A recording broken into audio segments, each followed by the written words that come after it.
Hey guys, hope everybody's doing well today. I got to move something here. There we go. Hope you all are doing well today. Today is Tuesday, and Emma and I just got done with the gym. So obviously she's here today. There she is, right there. So I got a partner today. As you saw yesterday, she was absent. Well, yesterday, guys, I was going to do this video yesterday, but I did another one instead that I thought I had to do first. So I thought if I don't do this one today, then I will most likely forget about it. But anyway, yesterday at the gym, while I was working out, I had two people come up to me who've been watching us, or they've heard about Emily and I working out when we're doing a prolonged fasting or an extended fasting. And so they finally came up to me yesterday and they asked me this question was, how do you guys work out when you're fasting a long or a prolonged fasting of 48 hours or 24 hours or 18 hours? How do you guys do that? Because for me, or for us, we have to eat before we come to the gym and lift weights. Otherwise, our blood sugar drops. And so I explained to him, I said, well, there is an answer to that. I said, but as of today, I am actually working out today, doing my interval strength training, 22 hours into my fasting, which I personally haven't done yet. I've done 18 hours, I've done 16 hours into my fasting, but I've never done a 22-hour fasting before. So, and worked out that deep into my fasting. So on Sunday, we both decided that we would have our last meal at 12 o'clock on Sunday, around 12 or 12:30. And then we would go to the gym and work out our normal time, and we would eat around 12:15, 12 o'clock, which would give us our 24 hours. And so we got to the gym about 10 o'clock, or I got to the gym, Emily stayed home, but I got to the gym about 10, which put me about 22 hours into my fasting, and I felt great, had plenty of energy. For this first 30 days of June, I've actually went to the next level. I'm going to be doing 3 to 4 interval cardios on the stair stepper after I work out, just to see how I feel and to see if it has any effect on my adding lean muscle mass and adding strength and still losing the body fat. I just wanted to see if I upped it to see what would happen. So I'm doing that too. So that's what I explained to them, and they're saying that's crazy how you're able to do that. And I said, well, the explanation is, and I'll try to keep it simple, it actually is pretty simple, is that Emily and I both are fat adapted. I said, see, you guys are using the energy source to operate your body by the foods you're eating or the carbohydrates you're eating. See, when you eat your carbohydrates, it's converted into glucose or sugar, which the body will store in the liver and in the muscle to be used up later as energy for the body. And so you guys are in here lifting, you're using up the stored glycogen or sugar that you have in your liver and muscle for energy to get you through your workout. That's what you're doing. I go, just out of curiosity, how many meals are you guys eating a day? And they both say, well, we're probably eating, I'm trying to eat at least something every 2 hours. I said, see, we don't do that. We don't believe in doing that because we don't have to. And I said, and what's happening is the body is actually designed to go after the easiest energy source. Okay, so if you're eating every 2 hours, or if you're eating 4 to 5 meals a day, then that's what the body is going to be using for the energy source. It's going to be using that food you're eating, and it's going to store it in the liver and in the muscle for energy later on. I see now what my wife are doing is we're fat adapted. That means that we're low carbohydrates. And so what happens is that we have taught, or we have trained our bodies to actually go after the fat in our body for the main source of energy, and not the carbohydrates we're eating, because we're eating a lot less of the starchy carbs and the other carbs as well. And so what's happening is that during our fasting, we are actually we're burning up whatever carbohydrates we ate the day before pretty fast. And so then the body is actually going to go after the easy carbs, or the easy energy source, which will always be your carbs.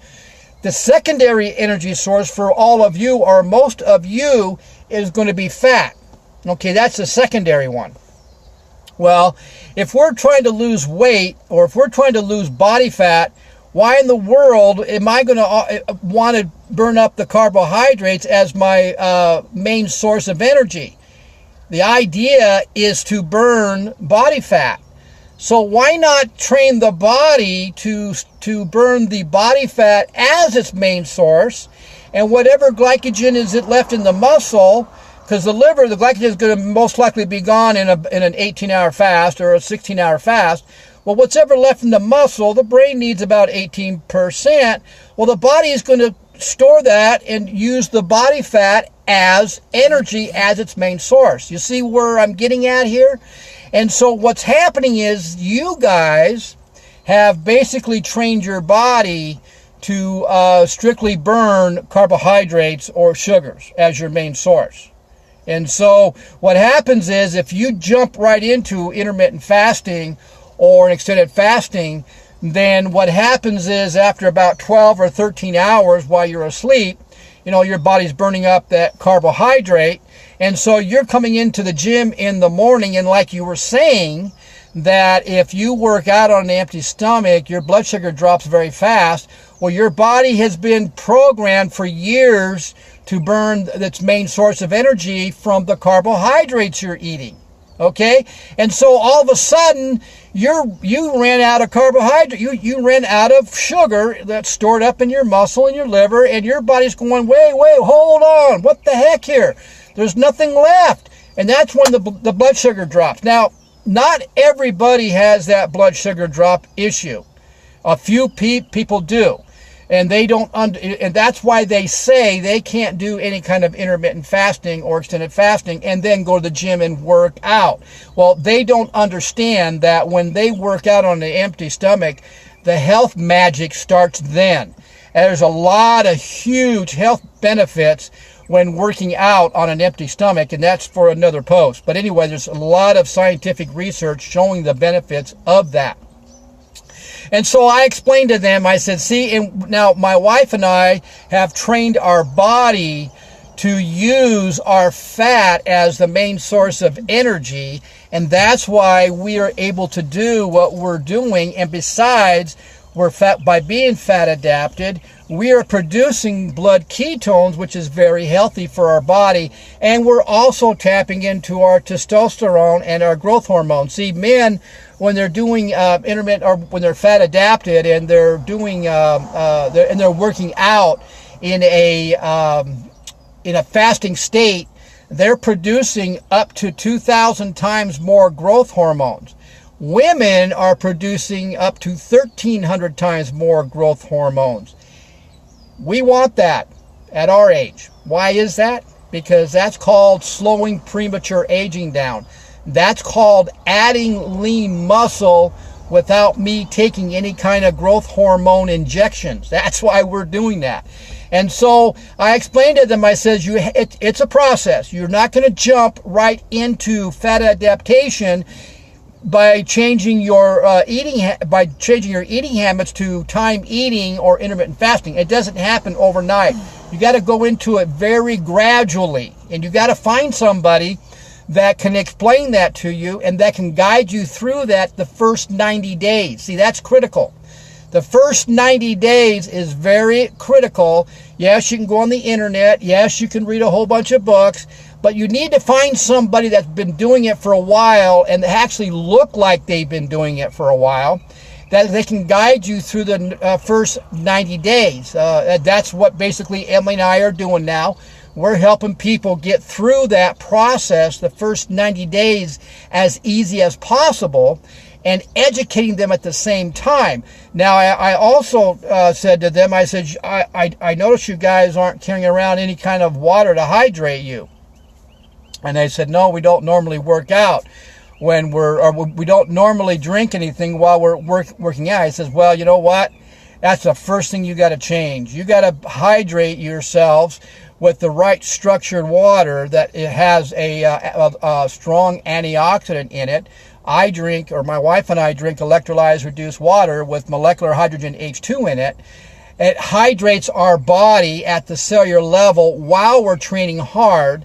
It's flushing out the oxidative stress that our bodies are producing when we're working out, and it's also flushing out the inflammation at the same time. And that's why, do you guys get sore very often? He says, well, if we don't work out for a few days, we do get sore. I says, we don't get sore.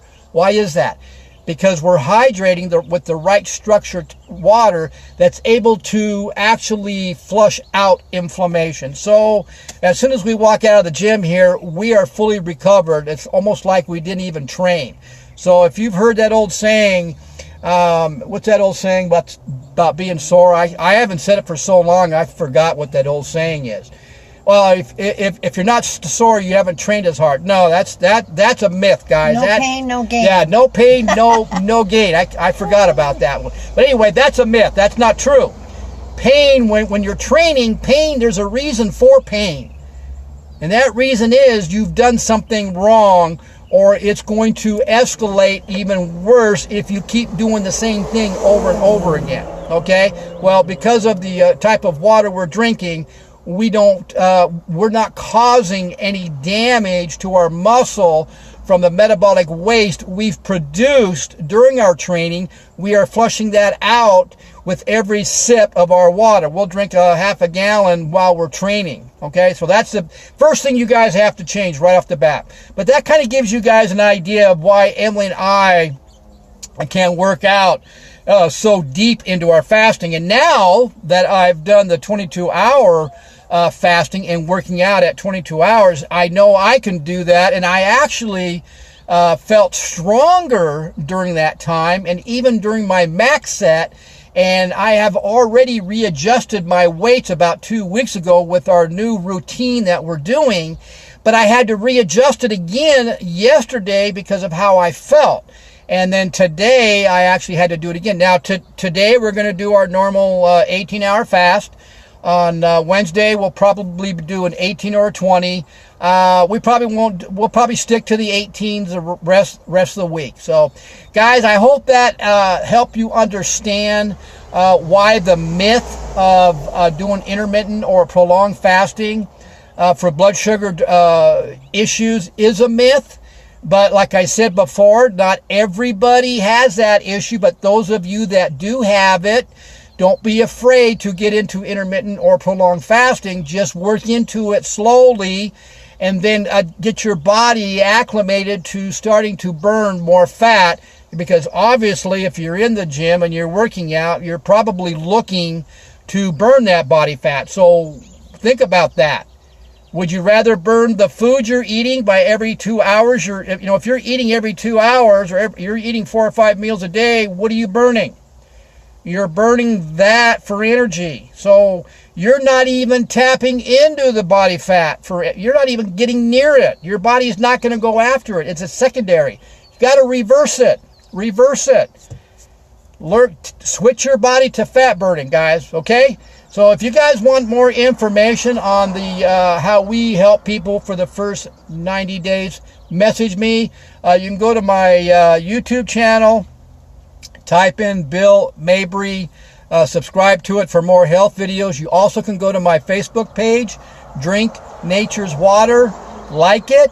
I have health blogs and videos there also. So you guys have a great day, and we will see you guys next time around. Bye.